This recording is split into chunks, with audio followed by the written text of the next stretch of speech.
Muy bien, muy buenos días. Finalmente estamos listos para esta segunda parte. Reciban un cordial saludo de la Oficina de la Alta Comisionada de las Naciones Unidas para los Derechos Humanos de América Central y República Dominicana. Quiero comentarles que en el marco de este foro regional, el quinto, y con el apoyo de organizaciones de la sociedad civil, se llevaron a cabo varios eventos preparatorios, y entre otros justo uno con pueblos indígenas y otros con pueblos afrodescendientes el 4 y el 7 de septiembre respectivamente. Más de 200 representantes de los pueblos tradicionales de la región han participado en este evento para reflexionar acerca del respeto del derecho al consentimiento previo, libre e informado, a la participación en los beneficios de proyectos empresariales en sus territorios, incluso en el contexto de la emergencia creada por el COVID. Entonces, hoy, a conclusión de estas dos jornadas, dos sesiones, Dunia Sánchez y Leila Andrea Arroyo nos compartirán las conclusiones de estas discusiones y las recomendaciones respectivas. Agradezco todos estos esfuerzos para participar de manera proactiva en la virtualidad en este foro. Son espacios multiactor, seguramente muy ricos de ideas, como han empezado a escuchar, a veces complejos o en ocasiones inclusive pueden ser incómodos para algunos. Sin embargo, tienen el propósito de escuchar las posturas aún divergentes de todas las partes interesadas, oír la realidad vivida y los desafíos enfrentados para buscar de manera conjunta soluciones concretas y sostenibles en materia de derechos humanos. Por ello, toda participación y testimonio vale la pena ser debatida en la esfera pública, porque esto al final construye democracia. Entonces, ya dejo primero la palabra a Dunia Sánchez por un máximo de 5 minutos, por favor. Muy buenos días, compañeros y compañeras. Declaratoria del pueblo indígena, participantes en el Foro Regional sobre Empresas y Derechos Humanos para América Latina y el Caribe. Nosotras y nosotros, los pueblos indígenas, cuando el mundo entero enfrenta a una grave contingencia sanitaria provocada por la pandemia del COVID-19. Observamos con mucha preocupación las debilidades de los sistemas de salud pública y la protección social que se ha evidenciado en los distintos países de la región. También nos alarma la patente fragilidad de los mecanismos que deberán garantizar el ejercicio pleno de los derechos humanos en este contexto. A esta situación se suman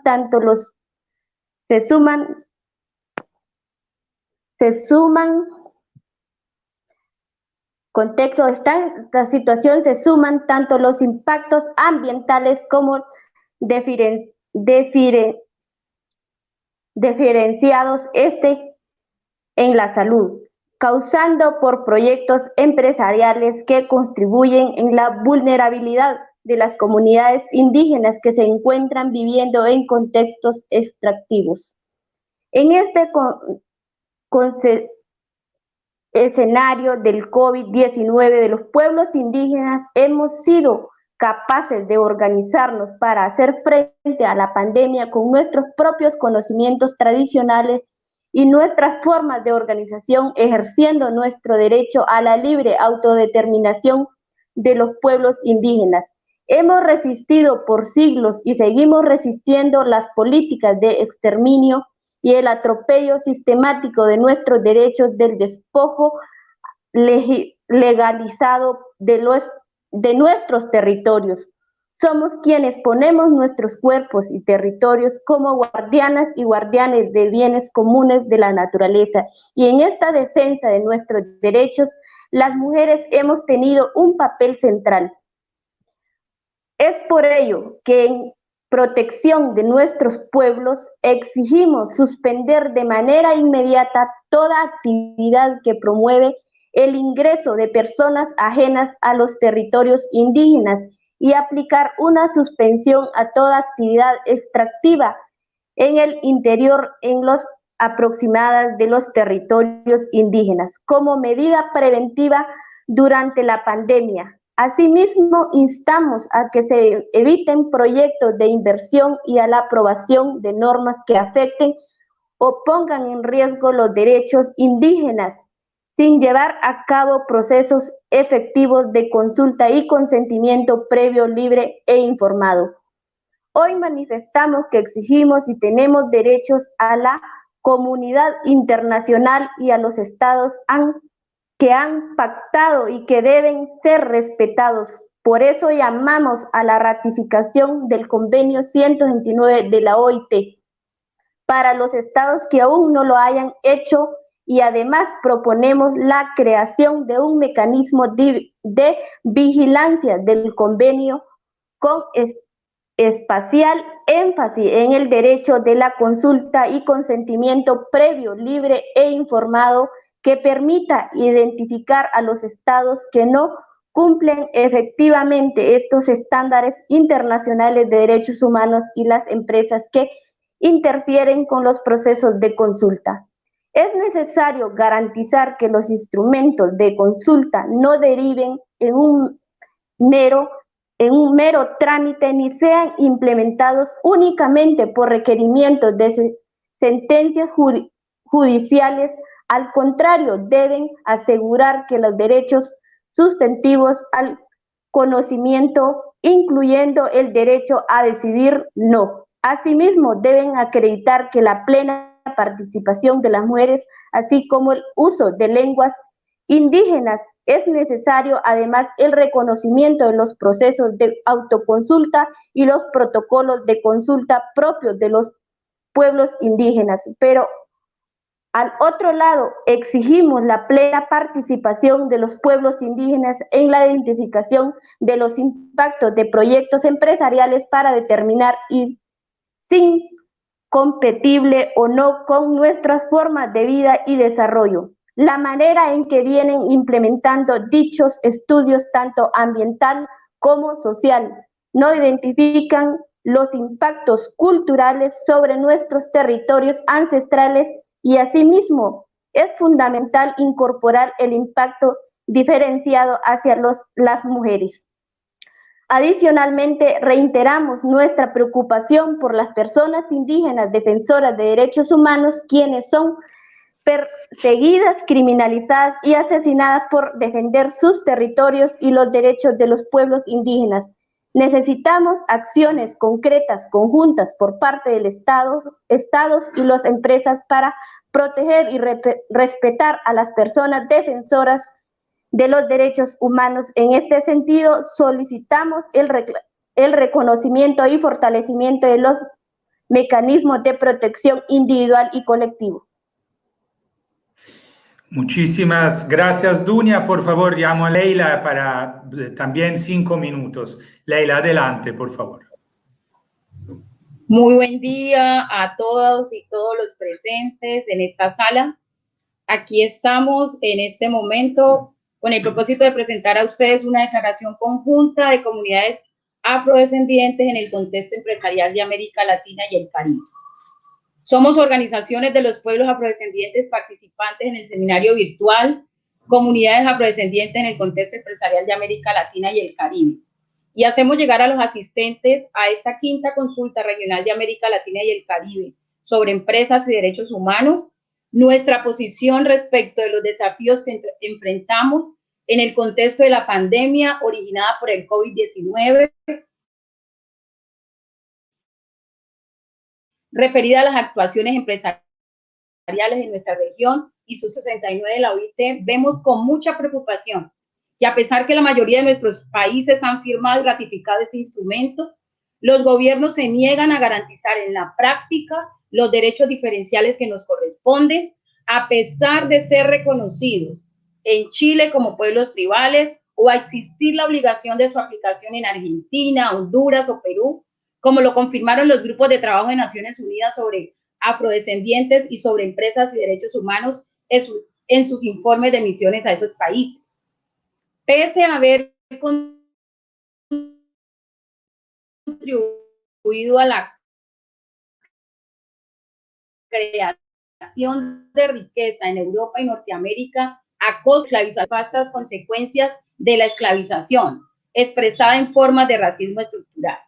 Ante esto, como expresión del espíritu libertario legado por nuestros ancestros, seguimos resistiendo pacíficamente y exigiendo el derecho a las reparaciones históricas y actuales por las discriminaciones de las que seguimos siendo víctimas desde hace varios siglos. La pandemia del COVID-19 ha hecho más evidente las desigualdades sociales y estructurales para las comunidades quilombolas, garífunas, negras y afrodescendientes de la región. La prevalencia de enfermedades coronarias, la hipertensión, la anemia falciforme y la diabetes, entre otras, aumentan nuestras condiciones de vulnerabilidad al no contar en nuestras comunidades y territorios con una estructura hospitalaria mínima y de calidad para enfrentar la crisis sanitaria. El desplazamiento forzado, el confinamiento, la contaminación de cuerpos de agua dulce y salada y el despojo y destrucción física de territorios ancestrales y tradicionales, de comunidades garífunas, quilombolas, negras y afrodescendientes, por la imposición legal o violenta de megaproyectos económicos, sin garantizar el derecho a la consulta y consentimiento previo, libre e informado, es otro factor de preocupación. De modo reciente, acá en Colombia, un juez ordenó la nulidad del título colectivo del Consejo Comunitario de la Comunidad Negra de La Boquilla, argumentando que está ubicado en una zona de expansión urbana y desarrollo turístico. Asimismo, en Brasil, el gobierno federal intentó el desalojo de 800 familias quilombolas en el municipio de Alcántara y continuó el avance de la carretera BR-135 en varios quilombos de municipios del estado de Marañón.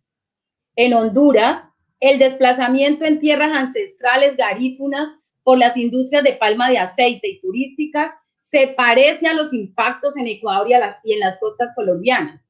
En Argentina y el Perú, trabajadores y trabajadoras agrícolas y de puertos son explotados y explotadas laboralmente por empresas sin que el Estado intervenga, porque son invisibles para las políticas públicas. Las iniciativas estatales de reglamentar la consulta para eliminar el consentimiento de nuestros pueblos frente a actividades extractivistas y de infraestructura y turismo no son consultadas o incluso pretenden hacer las consultas virtuales. Y cuando las comunidades técnicas conquistamos la expedición de normas positivas, los gobiernos omiten su aplicación. Por ejemplo, en Brasil, con el decreto 4887, instrumento legal que ratifica los derechos étnico-territoriales de las comunidades quilombolas. Las políticas de criminalización, así como la violencia ejercida por los estados y las empresas en contra de defensores de derechos humanos pertenecientes al pueblo afrodescendiente y sus comunidades locales, han resultado en un grave incremento de los casos de asesinatos y agresiones en contra nuestra. Frente a estas graves y recurrentes vulneraciones, las comunidades étnicas nos movilizamos con nuestras organizaciones en cada país e internacionalmente, usando diferentes mecanismos de exigibilidad de derechos para reivindicar y defender la garantía de nuestros derechos colectivos. Hemos instaurado demandas contra empresas por irrespetar derechos laborales, ambientales y étnicos, exigiendo el derecho a la reparación integral de comunidades que son violentadas por un modelo de desarrollo que nos ha arrebatado el bienestar colectivo. Y hoy estamos aquí, delante de ustedes, presentando esta declaración. Nos gustaría tener mucho que celebrar respecto de la realización de nuestros derechos étnico-culturales y territoriales en los 31 años del convenio 169 de la OIT y los casi 20 años de su ratificación por parte de la mayoría de los gobiernos de la región. Pero no. Infortunadamente, tenemos que seguir denunciando la vulneración sistemática de nuestros derechos por parte de los estados de la región y de las empresas. Por esa razón celebramos espacios como este, que se sigan desarrollando, que es la manera como podemos juntos, de manera conjunta, poder construir una mejor humanidad en este planeta. Muchas gracias a ustedes. Muchísimas gracias, Leila. Cerramos aquí. Nos vemos en un ratito de la siguiente sesión. Muchísimas gracias a todos y todas por acompañarnos en esta sesión.